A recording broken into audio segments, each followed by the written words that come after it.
कि जीत का मतलब होता है हर दिन एक नई लड़ाई लड़ना। समझना इसको। इससे कोई फर्क नहीं पड़ता कि लीग मैच में आपने कितने अंतर से उसे हराया, कप हमारे हाथ में नहीं है। कप कौन ले गया? ऑस्ट्रेलिया, जो लीग मैच में भारत से हार गई थी। उस हार को भुलाते हुए कल उसने एक बहुत बड़ा इतिहास रच दिया, 6ठी बार वर्ल्ड कप उठा लिया। हमें क्या सीखने को मिलता है? हम यूपीएससी एस्पिरेंट क्या सीख सकते हैं? हम ये सीख सकते हैं कि आपको अंतिम समय तक लड़ाई लड़नी है। आप ये नहीं सोच सकते कि मैं प्रीलिम्स की तैयारी कर रहा हूं तो ठीक है, मेंस का देख लेंगे। मेंस के लिए भी आपको लड़ना पड़ेगा, इंटरव्यू के लिए भी लड़ना पड़ेगा। जब आप मेंस लिख रहे होंगे तब आपको एक एक सब्जेक्ट, एक एक क्वेश्चन, एक एक लाइन, एक एक सेंटेंस पे आपको लड़ाई लड़नी पड़ेगी हर समय। इसका मतलब जो है कि हमारी लड़ाई बहुत प्रिसाइज है, हमारी लड़ाई हर दिन की लड़ाई है। यह मैच मुझे यही सिखाता है। मैं कोई बहुत डाई हार्ड क्रिकेट फैन नहीं हूं, लेकिन मैं आपको यह मैसेज देना चाहता हूं कि उस क्रिकेट में और तुम्हारी लाइफ में बहुत सिमिलरिटी है, बहुत बड़ी सिमिलरिटी है। आप ये नहीं सोच सकते कि आपने साल भर का टारगेट बना लिया, शुरुआती दौर में आपने बड़ा अच्छा काम किया, ठीक है, लीग मैच में आप बहुत अच्छा खेले, लेकिन आपको हर मैच उसी तरह से खेलना होगा जैसे वो आपका आखिरी मैच हो। आपको हर मैच उसी तरह से लेके चलना पड़ेगा कि जैसे उस मैच में ही आपकी जीत और हार छुपी हो। और आपका मैच क्या है? लिखना चाहो तो लिख लो, आपका मैच है एक दिन। आपको हर दिन मैच खेलना है। उन्हें तो 10 लीग मैच खेलने थे टोटल, उन्होंने मैच खेले, लेकिन आपको 365 मैच खेलने हैं या 720 मैच खेलने हैं। आपको हर दिन ये मैच खेलना है, हर घंटे ये मैच खेलना है। तो जिसने इस शेड्यूल को एक दिन और एक घंटे में कर दिया, उसके लिए जीवन बहुत आसान होगा। आगे जो हमारा सफर होने जा रहा है गुरुकुल में, वो बहुत ही हार्ड है, वो बहुत ही लंबा है, वो बहुत ही ज्यादा डेडिकेशन मांगेगा, और हमने उसकी पूरी तैयारियां कर ली हैं, क्योंकि इस पूरे दौरान में एक भी दिन छुट्टी पर नहीं था।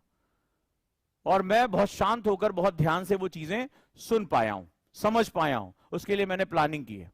अब जो हम करने जा रहे हैं वो बहुत गंभीर है, ये इसी मैच की तरह है। आप पुरानी लीजेसी पर, अपने अतीत पर वर्ल्ड कप नहीं उठा सकते। आपका वर्ल्ड कप लबासना है, आप वो वर्ल्ड कप नहीं उठा सकते। आपको अपनी हर दिन की फाइट के लिए अब तैयार होना पड़ेगा, हर दिन। ये कोई मैटर नहीं करता है कि इससे पहले विराट कोहली ने 50वां शतक कहां मारा। कल अगर नहीं हुआ तो नहीं हुआ, इससे कोई मतलब नहीं कि शमी का मैजिक इससे पहले कहां चला। कल नहीं हुआ तो नहीं हुआ। इतिहास, बड़ा खास बात याद रखना, आज से अगले 4 साल तक इस वर्ल्ड कप का विजेता कौन कहलाएगा? ऑस्ट्रेलिया ही कहलाएगी। इट डजंट मैटर कि कौन चला कौन नहीं चला।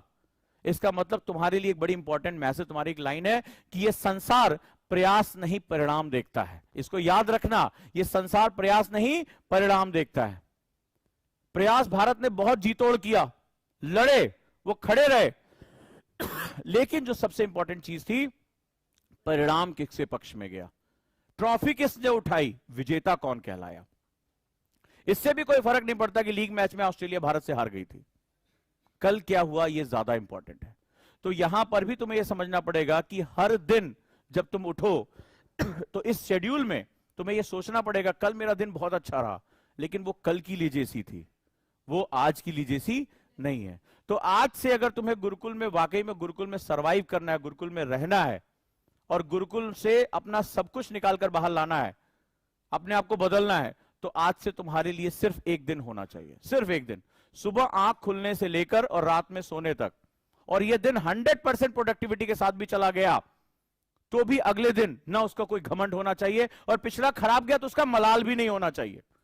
हर दिन एक नई शुरुआत तुम्हारी होनी चाहिए, और अगर यह कर पाए तो तुम इस वर्ल्ड कप से सीख पाओगे कि हर मैच एक नई लड़ाई है।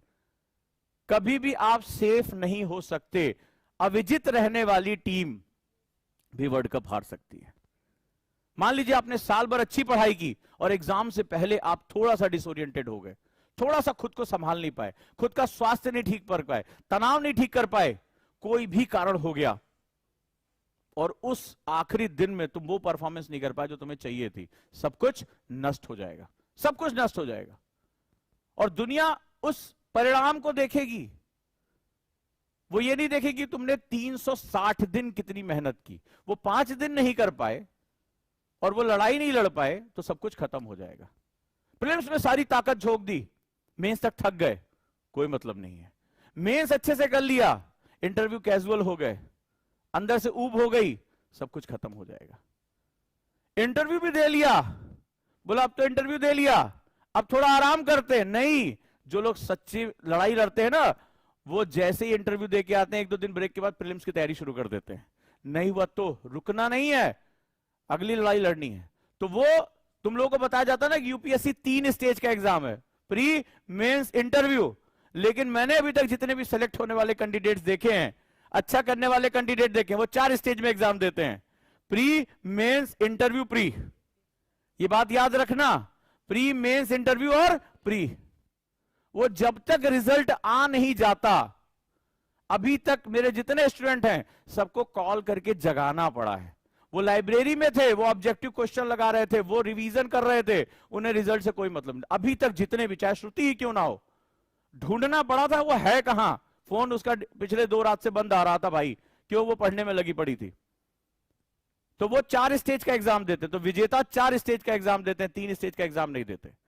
तो आज मैं आप लोगों से कुछ बहुत इंपॉर्टेंट बात करने आया हूं, और वो इस दिन की बात करने आया हूं। और सीखने का सबसे अच्छा तरीका है कि तुम्हारा अतीत तुम्हारा भविष्य तय नहीं करेगा, तुम्हारा वर्तमान तुम्हारा भविष्य तय करेगा, इस बात को याद रखना। क्लियर है? तो हर दिन अब लड़ना है आज से गुरुकुल। तो गुरुकुल का आज मैं शेड्यूल भी आपको देने जा रहा हूं, और गुरुकुल में शेड्यूल में प्रोडक्टिविटी परसेंटेज देने जा रहा हूं कि किस काम की कितनी वैल्यू, और उसको मैं समझाऊंगा भी। लेकिन उससे पहले कुछ बहुत इंपॉर्टेंट चीज आपसे डिस्कस करने जा रहा हूं, और वो ये आपको पता है कि आज से 5 दिन पहले जितने भी एस्पिरेंट्स उनकी ट्रेनिंग शुरू हो गई है। आपको पता है ना, सब लोग पहुंच गए वहां पे, ठीक है। और उसमें से मेरे स्टूडेंट से मेरी बात हुई और वहां ट्रेनिंग शेड्यूल आ गया है। तो सबसे पहले आपको आज ये जानना है कि शेड्यूल बार बार मैं क्यों बात कर रहा हूं, और शेड्यूल होता क्या है। और जो कुछ लोग हैं, जैसे गुरुकुल में शुरुआत में बहुत से लोग जुड़े, धीरे धीरे वो डब्बे से उतरना शुरू हो गए। हमें भी ये पता चला कि कितने लोग रुकेंगे। याद होगा मैंने कहा था दिवाली के बाद सभी लोग वापस नहीं आएंगे, क्योंकि जिनको ये समझ में आ गया, जिनको ये लगता है कि आईएएस की तैयारी एक वेकेशन है, 2 साल की छुट्टियां हैं, वो समझ चुके थे कि गुरुकुल उनके लिए नहीं है। गुरुकुल वाकई में उनके लिए है जो केवल जो है, कह सकते हैं ना कि 10 से 12 घंटा 12 महीने अपने आप को जो देने के लिए तैयार हैं, गुरुकुल उनका है। तो बहुत से लोग जो यहां छुट्टियां मनाने आए थे, एंजॉय करने आए थे, घर से आजादी ढूंढने आए थे, वो इस ट्रेन से उतर चुके हैं। अब जो बचे हैं वो रियल में योद्धा हैं। इसीलिए ये शेड्यूल अब मैं तुम्हें देने जा रहा हूं, जो अगले कुछ महीने आपके लिए बहुत इंपॉर्टेंट है। चलिए शुरुआत करते हैं, और अब हम थोड़ा समझते हैं कि हमें और क्या क्या यहां करना है। रेडी हो? तो सबसे पहले मैं तुम्हें बताने जा रहा हूं इस समय ट्रेनिंग शेड्यूल क्या चल रहा है।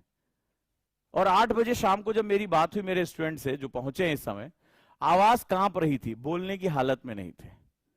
ठीक है, 8 बजे शाम की मैं बात कर रहा हूं, तो वो कांप रहे थे और उनसे बोलने की हालत में नहीं थे, और चौथा दिन हुआ था ट्रेनिंग का।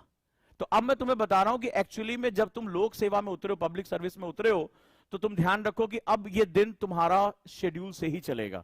और ये सिर्फ एग्जाम के क्रैक करने का डिसिप्लिन नहीं है, ये थ्रू आउट लाइफ डिसिप्लिन है। मैं बात कर रहा हूं रैंक 95 की, 17 की, तमाम रैंक्स की बात कर रहा हूं, जिन्होंने रैंक हासिल किया है एक शेड्यूल को फॉलो करके, उससे भी बड़ा शेड्यूल उनको इस समय फेस करना पड़ रहा है। जानना चाहोगे उनका शेड्यूल क्या है? और मैं आप लोगों को पहले भी कह चुका हूं कि I will treat you as a 2024 batch officers.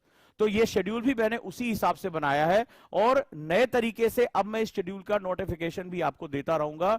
ये सारी टेक्नोलॉजिकल एनहांसमेंट हो चुकी है, तो अब आप इसके साथ जुड़ेंगे। अब चलिए थोड़ा सा मैं डिस्कस करता हूं इस समय शेड्यूल क्या चल रहा है, और शेड्यूल आपको क्यों फॉलो करना चाहिए, और हर दिन की लड़ाई कैसे लड़नी चाहिए। तो चलिए जरा इस पर हम बात करते हैं, और अगर आप इसको लिख लेंगे तो और भी अच्छी बात है। राइट, आप जानते हैं कि आईपीएस की ट्रेनिंग शुरू हो चुकी है, ठीक है, हमारी फाउंडेशन की भी ट्रेनिंग शुरू हो चुकी है। तो राष्ट्रीय पुलिस एकेडमी हैदराबाद में इसकी ट्रेनिंग होती है। सबसे पहले एक पॉइंट लिखो, मुझे ये लाइन बहुत अच्छी लगी, no more matter how gifted a leader, leader मतलब आप सिविल सर्वेंट्स, आप बहुत टैलेंटेड भी हो सकते हैं। गिफ्टेड का मतलब आपको बहुत अच्छा बोलना आता है, आपकी पर्सनालिटी बहुत अच्छी है, ऊपर वाले ने आपको बेहिसाब गिफ्ट दे रखे हैं। Right, no matter how gifted a leader is, his gift will never reach their maximum potential without the application of self discipline। बड़ी खूबसूरत लाइन थी, इस दौरान पढ़ने के दौरान ये आई, तो मुझे लगता है तुम सबको इस पर बहुत ध्यान देना चाहिए। कहता है कि कोई मैटर नहीं करता कि तुम कितने टैलेंटेड हो, टैलेंट तुम्हारा वेस्ट है अगर तुम्हारे पास सेल्फ डिसिप्लिन नहीं है तो।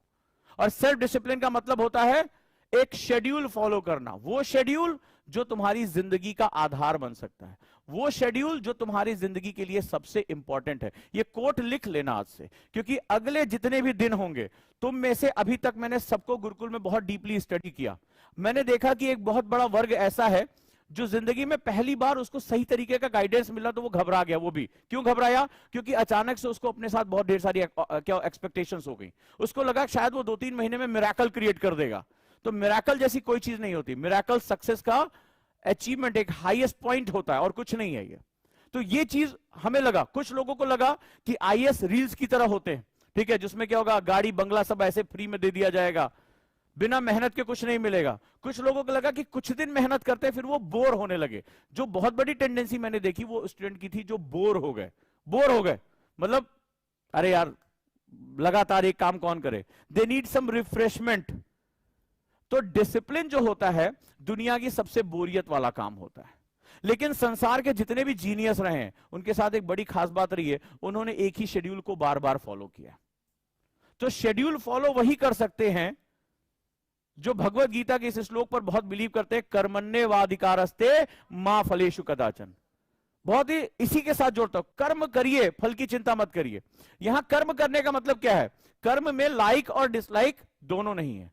तो उसको भगवत गीता में भगवान श्री कृष्ण ने क्या कहा कि ये स्थिर प्रज्ञ है, यानी मुझे ये काम करना है, मुझे इसमें लाइक और डिसलाइक जैसी कोई चीज नहीं है। तो जो व्यक्ति लाइक और डिसलाइक से निकलकर इसको सिर्फ अपना कर्म योग मानकर करेगा वही इसको फॉलो कर पाएगा, और जो इसको फॉलो कर जाएगा वो ऑटोमेटिकली सेलेक्ट हो जाएगा। और अगर आप सेल्फ डिसिप्लिन फॉलो ना करो तो जीवन में क्या होगा, जरा इसके बारे में भी बात कर लेते हैं।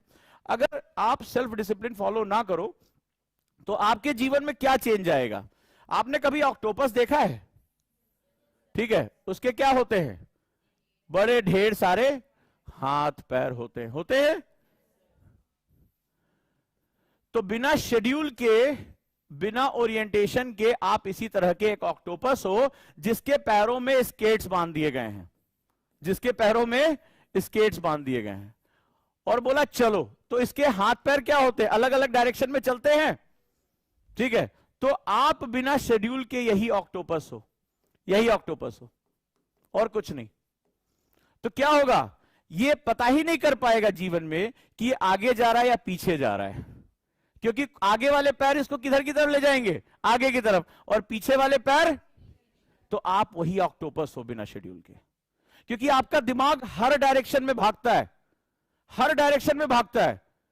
आप यहां हो, अतीत के बारे में सोच रहे होते हो। आप यहां हो, मेरे पास कितने लोग आए, सर हम जो पढ़ रहे हैं विश्वास नहीं पैदा हो रहा है, सर पता नहीं सही पढ़ रहे हैं कि नहीं पढ़ रहे हैं। पता किया जमा कुल अभी 40-45 दिन हुए हैं, और 40-45 दिन में तुमने खुद को इतना इवॉल्व करना शुरू कर दिया। यूपीएससी देने के लिए आए हो, जिसमें माना जाता है कि मिनिमम जो है वो 2 साल तो आपको इसमें अपना टाइम देना पड़ेगा, चाहे 1 साल कोचिंग के साथ, 1 साल सेल्फ स्टडी, 2 साल कोचिंग के साथ, या 1 साल पहले से प्रिपरेशन करके 1 साल कोचिंग के साथ। तुम्हें मिनिमम 2 साल तो इसमें देना ही पड़ेगा। तुम लाख कोशिश करके देख लो, तुम इसका सिलेबस, इसकी जो रिक्वायरमेंट है पूरी नहीं कर पाओगे। तो उस कंडीशन में आपको अभी जमा कुल 40-45 दिन हुए, और 40-45 दिन में आप मूल्यांकन करने की हालत में चले आए। तो क्या है, आपका दिमाग जो है ना ऑक्टोपस की तरह काम करता है। तो आपका दिमाग क्या करता है, हर समय आपको यही नहीं पता चल रहा है कि आप आगे जा रहे हो, पीछे जा रहे हो, साइड में जा रहे हो, कहां जा रहे हो, ठीक है, ये किसी को नहीं पता चलता। और इससे बचने का क्या तरीका है? शेड्यूल क्या काम करता है? तुम्हारे दिमाग को हर तरफ भागने से रोक देता है।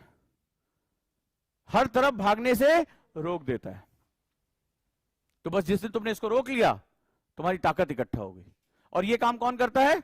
शेड्यूल करता है। तो चलो जरा हम बात करें उस शेड्यूल के बारे में जो आजकल सिलेक्टेड कैंडिडेट जो ऑलरेडी आपसे ज्यादा फोकस्ड हैं उनकी ऐसी तैसी कर रहा है। जानना चाहोगे इस समय यहां पर शेड्यूल क्या चल रहा है? तो फिर मैं तुम्हारा शेड्यूल बताऊंगा, क्योंकि तुम्हें इससे रिलेट करने में मदद मिलेगी कि अब अगर तुम लोक सेवा में प्रवेश करने जा रहे हो, पब्लिक सर्वेंट बनना चाहते हो, तो अब पूरी लाइफ तुम्हें एक डिसिप्लिन के साथ बिताना पड़ेगा।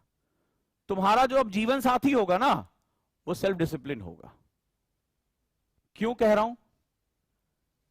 क्यों कह रहा हूं इसको जीवन साथी?